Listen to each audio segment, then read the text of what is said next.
practically invented being nonchalant for fun.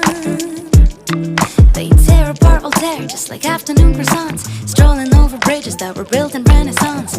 Isn't that what every romance loving 20-something woman wants? Midnight in Paris, I've always heard there's magic in the air as you're watching people dance by sand.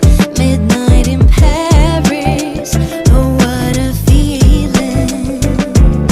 Steps on cobblestones, thinking this must be La Vie en Rose. Maybe I'll get a place that's right across the Notre Dame.